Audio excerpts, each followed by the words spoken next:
அனைத்து நல்லுள்ளங்களுக்கும் வணக்கம். நான் உங்கள் ரவிக்குமார். தொடர்ந்து அடுத்தடுத்த அப்டேட் பார்த்துட்ருக்கோம். தமிழக அரசியல் நிலவரத்தை பற்றி பார்த்துட்ருக்கோம். அடடடட என்ன ட்விஸ்ட்டு என்ன ட்விஸ்ட்டு. டிவிக்கே வந்து ரொம்ப ஒரு மாதிரி ஈகராக வெயிட் பண்ணிகிட்டு இருந்தாங்க. சிபிஐ, சிபிஎம், விசிகே இந்த 3 கட்சிகள் கொடுத்த ட்விஸ்ட் இருக்கே, அடடடடா சீற்று நுனியில் கொண்டு போய் உட்கார வச்சுட்டாங்க. உலகமே எதிர்பார்த்து காத்திருக்கிற ஒரு ரிசல்ட்டு, இன்க்ளூடிங் ட்ரம்ப் கூட இப்படி எட்டி பார்த்துருப்பாருன்னு நினைக்கிறேன். என்னப்பா நடக்குது, இந்த 3 கட்சிகள் ரிசல்ட் கொடுக்குறாங்களா இல்லையா, அது விசிகேனுடைய ரிசல்ட் என்னப்பா அப்படின்ற மாதிரி எதிர்பார்த்துட்டு இருக்காங்கன்னு நினைக்கிறேன். ஏன்னா அது மாதிரி அவங்க சொல்லியிருந்தாங்க.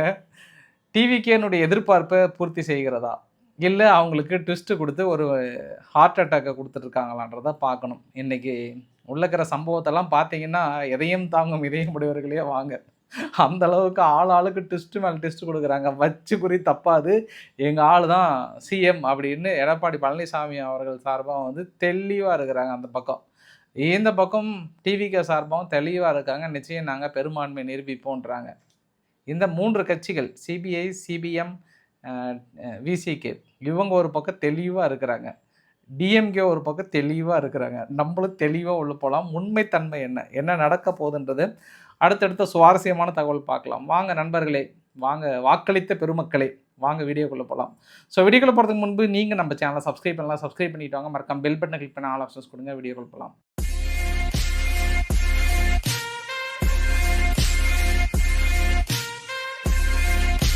இன்று பெரிய ஒரு ஆர்ப்பாட்டம் இல்லை, ஒரு மீடியமான ஒரு ஆர்ப்பாட்டம் பண்ணியிருந்தாங்க காங்கிரஸ் சார்பாக. எல்லா இடத்துலையுமே வந்து அழைப்பு விடு அழைப்பு விடு, ஆளுநரே அழைப்பு விடு, விஜய்க்கு பதவி ஏற்ப அழைப்பு விடு அப்படின்னு சொன்னாங்க. பட் நான் இது இன்னொரு ஆங்கிளில் கூட நான் கன்சிடர் பண்ணுறேன். இன்றைக்கி நடக்கிற நிகழ்வுகள்லாம் பார்த்தோம் அப்படின்னா, மேபி விஜய் அவர்களுக்கு பதவி பிரமாணம் செஞ்சு வச்சுருந்தா கூட அவரால் மெஜாரிட்டி ப்ரூவ் பண்ணியிருக்க முடியுமா அப்படின்றதுல இன்றைக்கி எனக்கு பலத்த கேள்விகளே வந்திருக்கு. இது ஒரு வகையான எல்லாரும் சேர்ந்து அவருக்கு அழைப்பு கொடுத்து பதவி பிரமாணம் செஞ்சு வச்சுருந்தா கூட மெஜாரிட்டியை நிரூபிக்க முடியாமல் மறுபடியும் நாங்கள் நிலையான ஆட்சிக்கு கொஞ்சம் ஆதரவு அளிக்கிறோன்ற மாதிரி டிஎம்கே வந்து இன்னொரு ஆங்கிளில் போகிறதுக்கு ஒரு வாய்ப்பை ஏற்படுத்தி கொடுத்துருக்குமோ அப்படின்ற என்னால் இன்னொரு ஆங்கிளையும் திங்க் பண்ண முடிகிறது.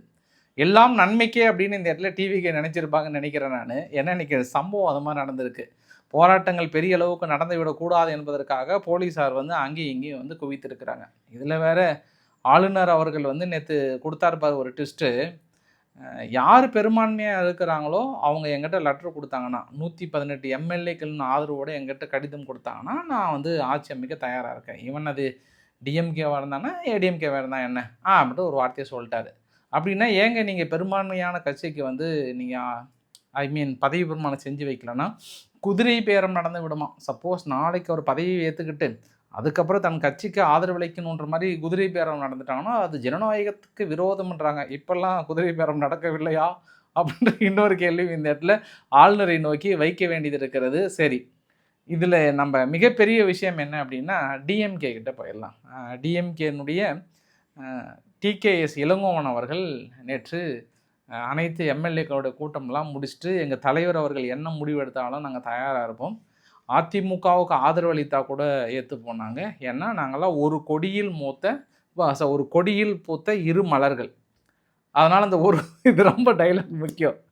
நாங்கள்லாம் ஒரு கொடியில் பூத்த இரு மலர்கள். இந்த இரு மலர்கள் ஏன் நாங்கள்லாம் சந்திக்கக்கூடாதா? அண்ணன் தம்பி பிரச்சனை, பங்காளிங்க பிரச்சனைலாம் மாதிரி மனுஷன் நேற்று சொன்னார். திடீர்னு இன்றைக்கி என்ன ஆகிட்டார், ஏதோ நேற்று நைட் அப்படி சொல்லியிருப்பார் போல. இன்றைக்கி காலைல தெளிவாயிட்டார். தெளிவாக என்ன சொல்கிறார் அப்படின்னா, நாங்கள் ஏடிஎம்கேவும் கூட்டணி அமைக்கிறதுக்கெலாம் வாய்ப்பே இல்லைங்க, நாங்கள்லாம் முதன்மையான எதிரிங்க, தமிழக அரசியலில் நாங்கள் எப்படிங்க வந்து கூட்டு சேருவோம், அதுக்கெல்லாம் வாய்ப்பே இல்லைங்க அப்படின்னு திமுகவுடைய செய்தி தொடர்பாளர் டிகேஎஸ் இளங்கோவன் அவர்கள் வந்து இப்படி ஒரு அறிவிப்பு வந்து கொடுக்குறார். நாங்கள் 2 பேரும் எதிரெதிர் துருவங்கள், இந்த எதிரெதிர் துருவங்கள் ஒன்றாக சந்திக்குமா, முடியவே முடியாது அப்படின்னு சொல்லிட்டாரா. இந்த ட்விஸ்ட்டுக்கான காரணத்தை சொல்லிடுறேன், ஏன் இப்படின்னு திடீர்னு இப்படி சொல்கிறார் அப்படின்றத தாண்டி இன்றைக்கி டிஎம்கேனுடைய எம்பி கனிமொழி அவர்கள் என்ன சொன்னாங்கன்னா, பெரும்பான்மையாக இருக்கிற கட்சிக்கு வந்து ஆளுநர் பதவி பிரமாணம் செஞ்சு வச்சுருக்கணும், தாவேகா வந்து ஆட்சி அமைக்க வந்து அனுமதிச்சிருக்கணும், இதை வந்து மக்கள் தீர்ப்புக்கு வந்து மதிப்பளிக்கணும் அப்படின்றதையும் சொல்லிவிட்டு, இந்த டிஎம்கே ஏடிஎம்கே வந்து பேசிக்கிறாங்களே மேடம், அதுக்கு ஏதாவது அர்த்தம் இருக்காங்கன்னா இது மாதிரி ரூமர்ஸுக்கெல்லாம் நாங்கள் வந்து பதில் சொல்ல முடியாது அப்படின்ற ஒரு வார்த்தையை வந்து சொல்லிட்டாங்க. சரி, அப்போ இந்த இடத்துல என்டிடிவி போன்ற நியூஸ் எல்லாம் வந்து என்ன போட்டிருந்தாங்கன்னா, இல்லை என்ன அங்கே இருக்கக்கூடிய சோர்ஸின் அடிப்படையில் செய்திகள்லாம் என்ன பரப்பிட்டு இருக்காங்கன்னா, இல்லை ஏடிஎம்கே வந்து டிஎம்கே வந்து வெளியிலிருந்து ஆதரவு கொடுக்குறாங்க, ஏடிஎம்கே ஆட்சி அமைக்கிறாங்க, ஆட்சி அமைக்கிறதுல இவங்க வெளியிலேருந்து ஆதரவு கொடுக்குறாங்க. அதுக்கான காரணம் என்ன? ஏன் வெளியிலேருந்து ஆதரவு கொடுக்குறாங்கன்னா, டிவிகேவால் பெரும்பான்மையை நிரூபிக்க முடியல, எங்களுக்கு நிலையான ஆட்சி தேவை, இன்னொரு அதாவது எலெக்ஷன் வந்து மக்கள் தாங்க மாட்டாங்க, நாங்கள் தாங்க மாட்டோம், மக்களின் நன்மைக்காக வெளியிலிருந்து ஒழுங்குபடுத்துகிறோம். அதாவது அவங்க எங்கேயும் சிதற விடாமல் பழைய டிஎம்கேனுடைய திட்டங்களை அப்படியே சிந்தாமல் சிதறாமல் செயல்படுத்தி தமிழ்நாட்டை ஒரு முதன்மை மாநிலமாக, ஒரு திராவிடம் ஆட்சி மாடலாக மாற்றுவதற்கு நாங்கள் வெளியிலேருந்து ஆதரவு கொடுக்குறோம் அப்படின்ற மாதிரியான கசிஞ்சிட்ருக்கு. அதை நோக்கி தான் நகருகிறதா அப்படின்னா நான் அடுத்தடுத்து சொல்கிறேன் பாருங்கள். உங்களுக்கு அப்படியே உங்களுக்கு ஒரு சில சந்தேகங்கள் இந்த இடத்துல நீங்கள் புரிஞ்சிருவீங்க. அதாவது பாண்டிச்சேரியில் இருக்கக்கூடிய எம்எல்ஏஸ் எல்லாம் ரிசல்ட்டெல்லாம் உடனே கிளம்பி வாங்கப்பா, சென்னையில் வாங்கப்பா, உங்கள்கிட்ட ஆதரவு கடிதம் வாங்கணும் அப்படின்னு இன்னைக்கு காலையில் எல்லா எம்எல்ஏஸும் யார் ஏடிஎம்கேவில் இருக்கக்கூடிய எம்எல்ஏஸ் எல்லாருமே அவசரமாக எங்கள் சென்னைக்கு வந்துட்டாங்க.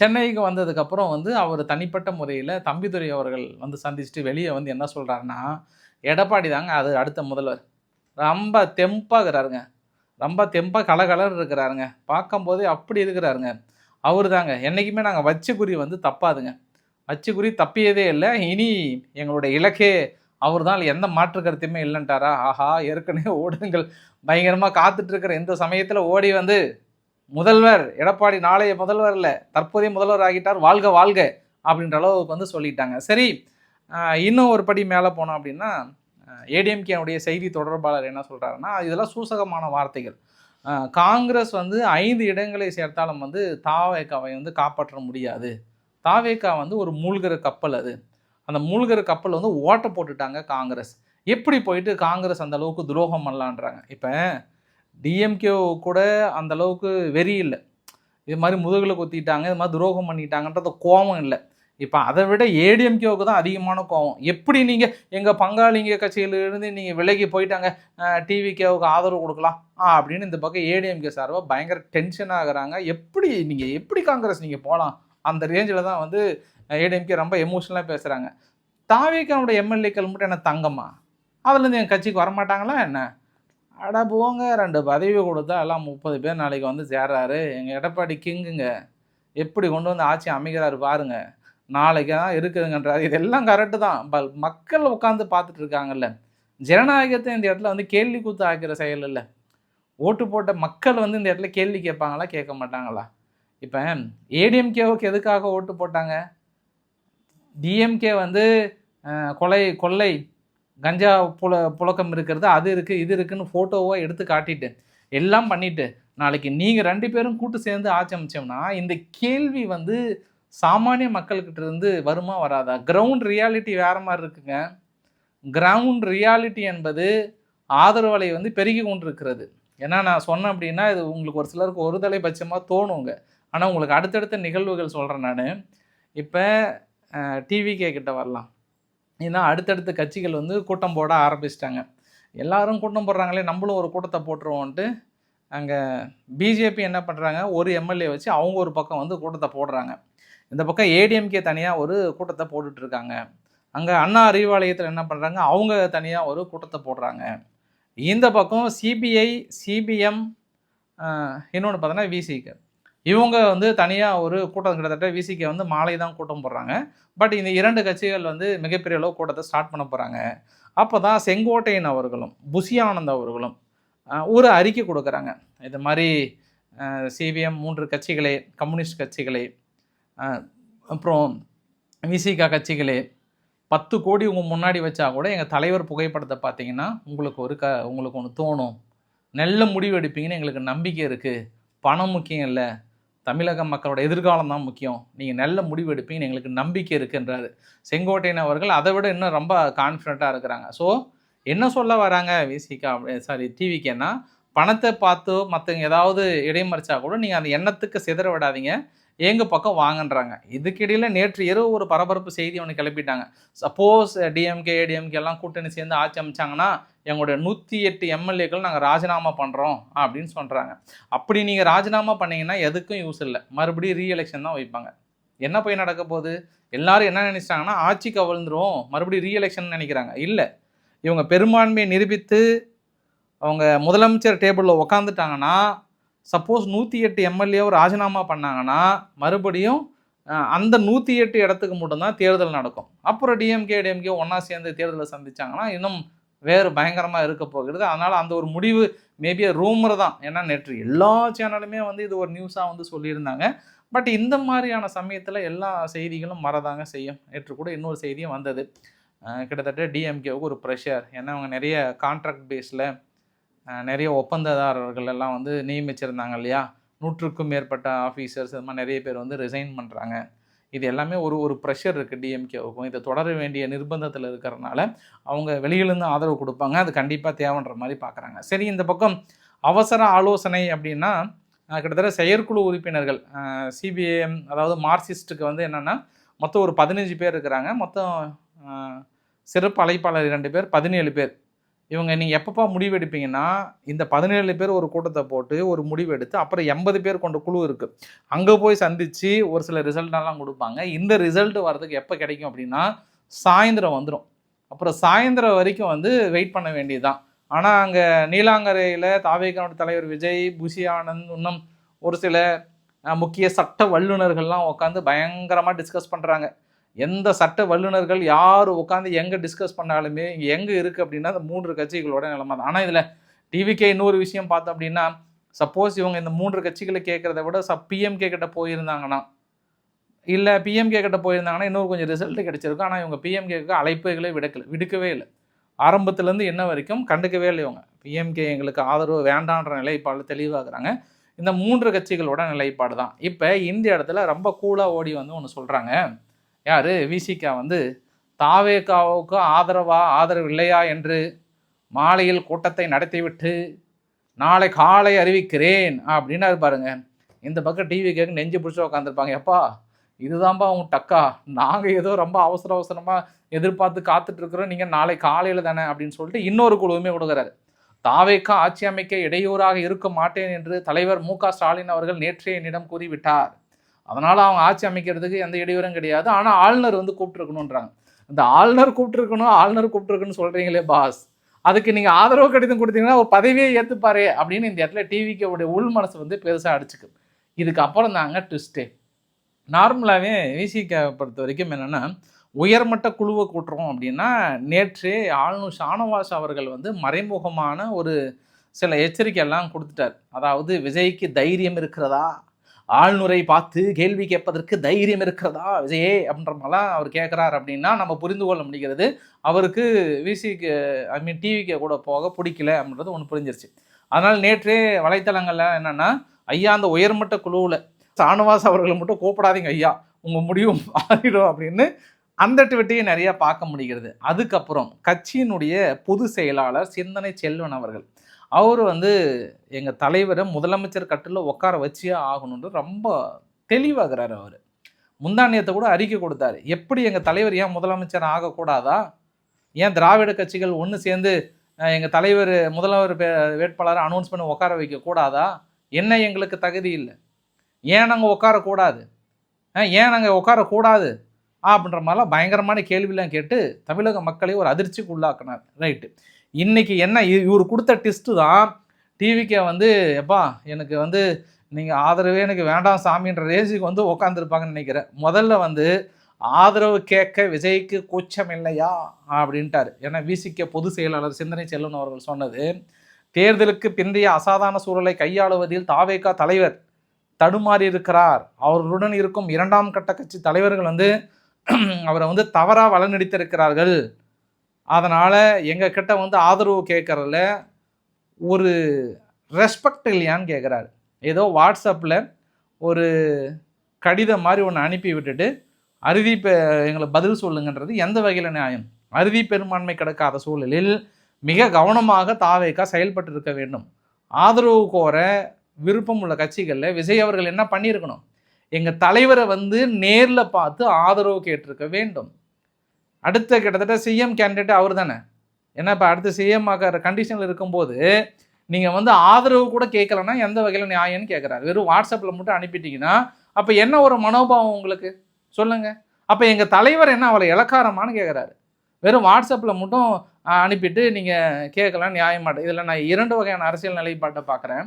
நேற்று வந்து சிபிஐ சிபிஎம் அதை வந்து டிவிகே சார்பாக 2 பெரும் தலைவர்களை போய் சந்தித்தாங்க, ஆதரவு கேட்டாங்க. ஆனால் திருமாவளவன் அவர்கள்கிட்ட வந்து ஆதவ் அர்ஜுனாவை அனுப்ப பிளான் பண்ணாங்க. 7:30 மணிக்கு வந்து அப்பாயின்மெண்ட்ன்ற மாதிரி சொன்னாங்க. ஆனால் ஏனோ ஒரு சில நபர்கள் அதை தடுத்து விட்டார்கள் அப்படின்னு நினைக்கிறேன் நான். அதனால் அவர் சந்திக்கலை. இது ரொம்ப முக்கியமான பாயிண்ட்டு.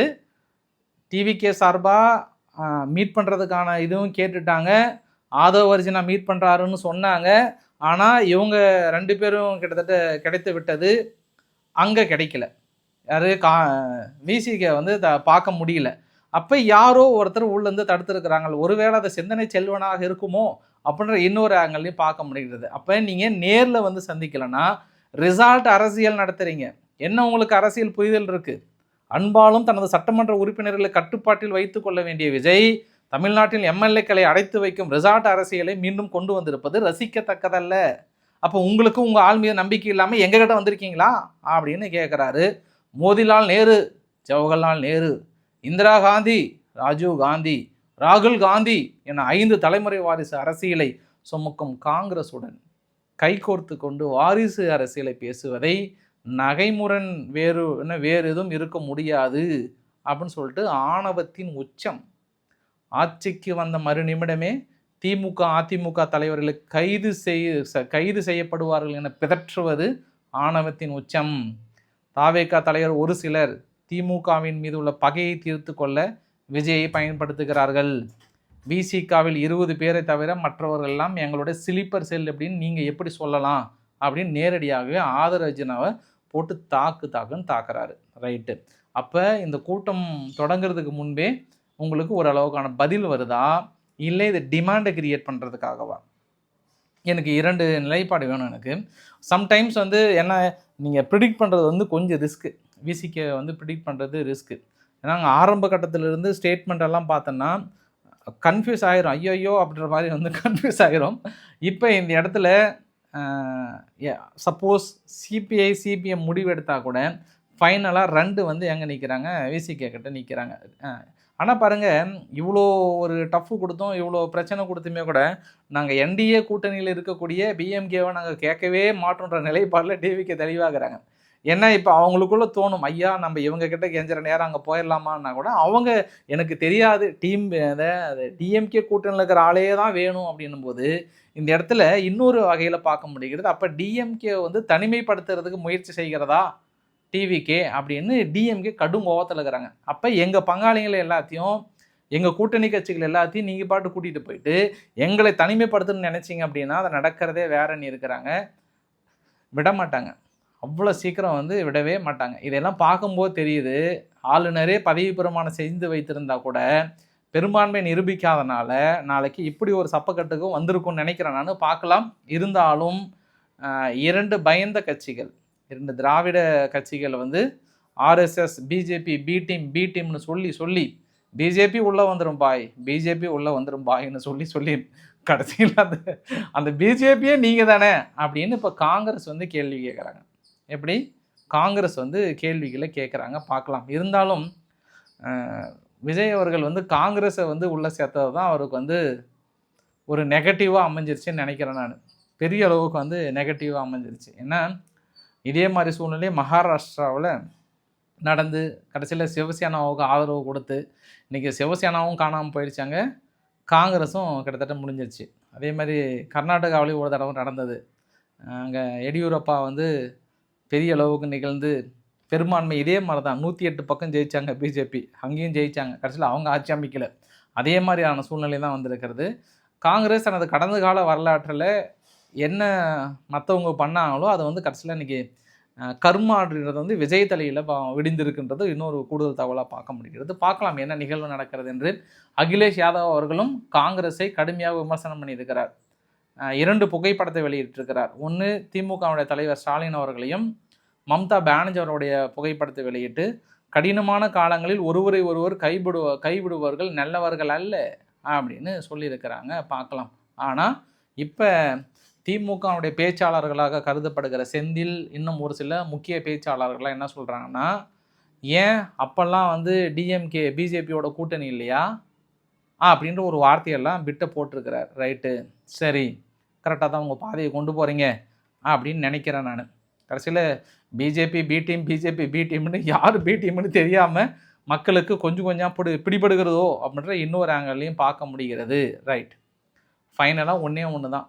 இதற்கு முன்பு யாரெல்லாம் டிவிகேவை எதிர்த்து பேசினாங்களோ இன்றைக்கி ஆளுநரையும் டிவிகேவையும் உடனடியாக பதவியில் உட்கார வைங்க அப்படின்னு அடுத்தடுத்து அந்த ஆதரவு வந்து சொல்லிகிட்டே இருக்கிறாங்க. தொடர்ந்து பதவியில் உட்கார வைங்கன்றது. உட்கார வச்சாலுமே பெரும்பான்மை நிரூபிக்க முடியுமான்ற கேள்வியோடு இந்த பதிவு முடிக்கிற. இரவு சந்திக்கலாம், ரொம்ப இன்ட்ரெஸ்ட்டாக சந்திக்கலாம். ஸோ பிடிச்சிருந்தால் லைக் பண்ணுங்கள், உங்கள் ஃப்ரெண்ட்ஸுக்கு ஷேர் பண்ணுங்கள், சப்ஸ்கிரைப் பண்ணுங்கள். ரவிக்குமார் சோமுச்சல். நன்றி, வணக்கம்.